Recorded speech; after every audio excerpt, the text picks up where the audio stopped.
बच्चों जो मैं प्रश्न लेकर आया हूं इन्हीं प्रश्नों में से पेपर आएगा। तो बेटा हर बार डिफरेंस से क्वेश्चन जरूर पूछे जाते हैं, तो जितने भी डिफरेंसेस हैं उनको हमें जरूर पक्का करके जाना है एग्जाम के लिए। तो बेटा ये जो मांग वाला टॉपिक आप देख रहे हैं, मांग को प्रभावित करने वाले कोई 5 तत्व, यहां से बेटा हर बार क्वेश्चन बनता है। तो अगर आपने इन सभी प्रश्नों को कर लिया तो आपके एग्जाम की 70% तैयारी पक्की। तो हेलो बच्चों, स्वागत है आपका अरिविहान के इस YouTube चैनल पर। तो बेटा अभी तक जिस भी बच्चे ने इस YouTube चैनल को सब्सक्राइब नहीं किया उसको एक बार सब्सक्राइब कर लीजिए और बेल आइकन को भी प्रेस कर दीजिए ताकि आपको ऐसी ही वीडियोस और भी मिलती रहें। तो बेटा आज मैं आपके लिए लेकर आया हूं 4 नंबर के महत्वपूर्ण प्रश्नों को, जिनको अगर आप कर लेते हैं तो आपके एग्जाम में लगभग 70% की जो तैयारी है वो बिल्कुल हो जाएगी। तो यहां पर मैं आज उन प्रश्नों को बताऊंगा, इसके साथ साथ मैं ये भी बताऊंगा कि वो जो प्रश्न हैं वो किस चैप्टर से मतलब रखते हैं और कौन से टॉपिक से हैं। तो चलिए शुरू करते हैं हम। इसी के साथ हमारा जो सबसे पहला प्रश्न है, वस्तु विनिमय प्रणाली क्या है और यहीं पर इसकी क्या सीमाएं हैं। 2 बार 2019 और 2022 में प्रश्न पूछा जा चुका है। What is barter system, what are its limitation, यानी कि बार्टर सिस्टम के बारे में, यानी कि मनी और बैंकिंग, यानी कि मुद्रा और जो बैंकिंग है वहां से उस चैप्टर से प्रश्न पूछा गया है। अच्छा, दूसरा, रिजर्व बैंक ऑफ इंडिया के 4 कार्यों को संक्षेप में लिखे, यानी कि जो रिजर्व बैंक ऑफ इंडिया है उसके सभी फंक्शंस को पूछा है कि कौन कौन से फंक्शंस हैं, उसमें से 4 फंक्शन पूछा है। तो यानी कि इसका मतलब है कि रिजर्व बैंक ऑफ इंडिया के फंक्शन से भी हर बार क्वेश्चन लगभग हमें देखने को मिलता है। फिर अगर देखें, व्यावसायिक बैंकों के कार्यों के वर्णन कीजिए, यानी कि जो कमर्शियल बैंक हैं उनके फंक्शंस के बारे में पूछा जा रहा है। यह भी हमारा मुद्रा और बैंकिंग वाला ही चैप्टर है। अगले प्रश्नों की तरफ चलते हैं।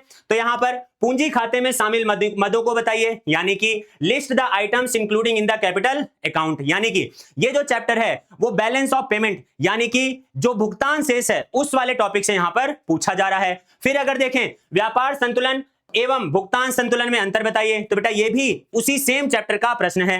फिर अगर हम देखें, विदेशी विनिमय दर के उतार चढ़ाव के 5 कारण समझाइए, ये वाला जो टॉपिक है बेटा ये भी उसी चैप्टर से पूछा जा रहा है। यानी कि जो अगर मैं बोलूं भुगतान संतुलन से ही ये तीनों प्रश्न पूछे जा रहे हैं। आगे चलते हैं और देखते हैं।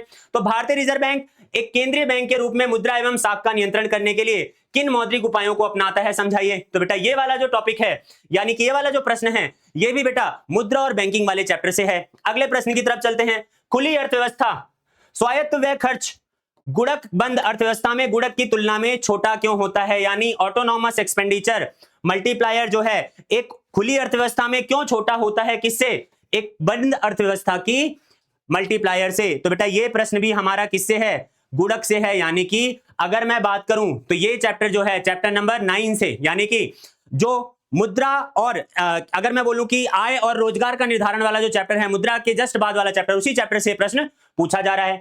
उसके बाद देखते हैं, स्थिर विनिमय दर के पक्ष में और विपक्ष में 2 तर्क दीजिए। ये भी बेटा कौन से चैप्टर से है, बैलेंस ऑफ पेमेंट, उस वाले चैप्टर से पूछा जा रहा है।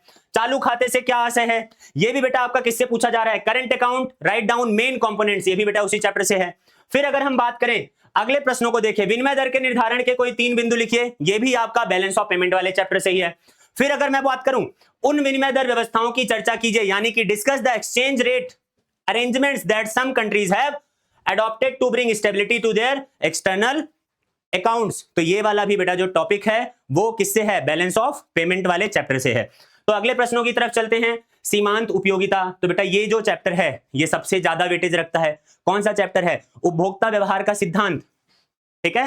तो यहां पर अगर हम बात करें कंज्यूमर बिहेवियर वाला चैप्टर, वहां से पूछा जा रहा है। फिर मांग को प्रभावित करने वाले 5 तत्व, यानी कि ये भी किससे है, उपभोक्ता व्यवहार के सिद्धांत हैं। और आप ध्यान रखना, ये जो मांग वाला टॉपिक है बेटा ये हर साल इसी टॉपिक से घुमा घुमा के क्वेश्चन पूछा जाता है, चाहे मांग से पूछ ले चाहे मांग के नियम से प्रश्न पूछ ले। फिर अगर हम देखें स्थानापन्न वस्तुएं और पूरक वस्तुओं के बीच में अंतर, तो बेटा यहां पर डिफरेंसेस के भी बहुत सारे क्वेश्चन पूछे जाते हैं। तो आपको यह ध्यान रखना है कि जितने भी डिफरेंसेस हैं दोनों बुक्स में, उन दोनों को ही करना बहुत जरूरी है। आगे चलते हैं। आगे प्रश्न पूछा गया है, कीमत लोच की गणना कीजिए, यानी कि इलास्टिसिटी ऑफ सप्लाई से क्वेश्चन है। और ये वाला जो चैप्टर है बेटा चैप्टर नंबर 5 है हमारा, उपभोक्ता संतुलन। या यही सेम क्वेश्चन अगर हम बात करें तो चैप्टर नंबर 4 जहां पर पूर्ण प्रतिस्पर्धा की बाजार है, वहां से भी ऐसा ही पूछा जा सकता है। अगर बात करें यहां पर अगले प्रश्न की, यदि वस्तु x एक स्थानापन्न वस्तु है, y की कीमत में वृद्धि होती है, तो वस्तु x की संतुलन कीमत तथा मात्रा पर इसका क्या प्रभाव पड़ेगा। तो ये बेटा किस चैप्टर से है, ये भी आपका संतुलन वाले चैप्टर से, क्या बोलते हैं, बाजार संतुलन जो है उस चैप्टर से, यानी मार्केट इक्विलिब्रियम से है। अगले प्रश्नों को देखते हैं। तो बेटा लागत फलन पूछा गया है, तो उत्पादन और लागत वाला यानी कि प्रोडक्शन एंड कॉस्ट वाला जो चैप्टर है वहां से प्रश्न पूछा जा रहा है। फिर अगर बात करें तो ये वाला जो अगला प्रश्न है ये भी उत्पादन और लागत वाले चैप्टर से पूछा जा रहा है। अगले प्रश्नों की तरफ चलते हैं। तो यहां पर राजस्व व्यय एवं पूंजीगत व्यय, तो यहां पर बेटा गवर्नमेंट बजट वाला जो चैप्टर है, ठीक है, तो ये उस वाले टॉपिक से पूछा जा रहा है। अगर आगे देखते हैं, बजट का अर्थ एवं इसकी 3 विशेषताएं लिखे बेटा, ये भी कौन से चैप्टर से है बेटा, बजट, गवर्नमेंट बजट वाले चैप्टर से ये वाला प्रश्न भी पूछा जा रहा है। तो आपको ध्यान रखना है, जितने भी 4 नंबर के मार्क्स वाले चैप्टर हैं, ऐसे चैप्टर जिनमें 4 नंबर का पूछा जाता है, वो सभी चैप्टर यहां पर मौजूद हैं। और इन्हीं चैप्टरों, इन्हीं क्वेश्चनों के आधार पर बेटा पेपर में भी यही सेम इसी पैटर्न पर क्वेश्चन पूछे जाते हैं हर बार। तो अगले प्रश्न की तरफ चलते हैं। बजट के उद्देश्यों को लिखिए। तो आपको ध्यान रखना है, ऑब्जेक्टिव ऑफ बजट, यानी कि बजट से रिलेटेड जितनी भी इंफॉर्मेशन है वो सभी आपको याद रख लेनी है, क्योंकि यहां से जरूर एक ना एक साल आपको प्रश्न देखने को मिल रहा है। जैसे कि उदाहरण के लिए राजस्व व्यय और पूंजीगत व्यय यहां पर पूछा जा रहा है, ये भी एक बजट का कंपोनेंट है। वैसे ही बजट के उद्देश्य पूछे जा रहे हैं। तो यहां से देखिए, हर साल अगर हम देखें तो हर साल एक प्रश्न आ रहा है। अगले प्रश्नों की तरफ चलते हैं। तो बेटा यहां पर लागत वक्रों की आकृति यू के समान होने के प्रमुख कारण, ये भी बेटा कौन सा चैप्टर है हमारा, उत्पादन और लागत वाला चैप्टर है। फिर अगर बात करें अगला प्रश्न, उत्पादन कार्य क्या है, इसके आवश्यक तत्वों का उल्लेख कीजिए। तो बेटा व्हाट इज प्रोडक्शन, तो ये भी उत्पादन और लागत वाले चैप्टर से ही प्रश्न पूछा जा रहा है। अगले प्रश्न की तरफ चलते हैं। राष्ट्रीय आय की गणना, तो बेटा नेशनल इनकम वाला जो चैप्टर है वो भी बहुत इंपॉर्टेंट चैप्टर है, क्योंकि ऐसे 4 चैप्टर जो सबसे ज्यादा वेटेज रखते हैं उसमें से एक नेशनल इनकम यानी राष्ट्रीय आय वाला चैप्टर भी है। तो इसलिए यहां पर राष्ट्रीय आय गणना करने के मुख्य तरीके पूछे जा रहा है। तो ये बेटा ये भी क्या है, बहुत इंपॉर्टेंट टॉपिक है। फिर आगे चलते हैं, घाटे के बजट से क्या अभिप्राय है। तो अभी मैंने बोला गवर्नमेंट बजट से भी बहुत सारे प्रश्न पूछे जाते हैं। तो देखिए यहां पर वो प्रश्न पूछा गया है, घाटे का बजट यानी डेफिसिट बजट क्या है, और इसके साथ साथ में इसके कितने टाइप होते हैं ये पूछा गया है। फिर अगर बात करें सार्वजनिक वस्तु सरकार के द्वारा ही प्रदान की जानी चाहिए, क्यों, तो यहां पर भी बेटा ये वाली जो क्वेश्चन है ये भी गवर्नमेंट बजट वाले टॉपिक से ही बेटा पूछा जा रहा है। अगले प्रश्न की तरफ चलें। अगले प्रश्नों को देखिए। तो फर्मों की एक स्थिर संख्या के होने पर पूर्ण प्रतिस्पर्धा बाजार में कीमत का निर्धारण किस प्रकार होता है, बेटा ये वाला जो प्रश्न है ये चैप्टर नंबर 5 से पूछा जा रहा है। फिर अगर देखा जाए वस्तु की पूर्ति को प्रभावित करने वाले तत्वों को लिखिए। तो बेटा ये जो चैप्टर है ये भी चैप्टर नंबर 5 है, जहां पर पूर्ति को, और चैप्टर नंबर 4 मिक्स है एक तरीके से।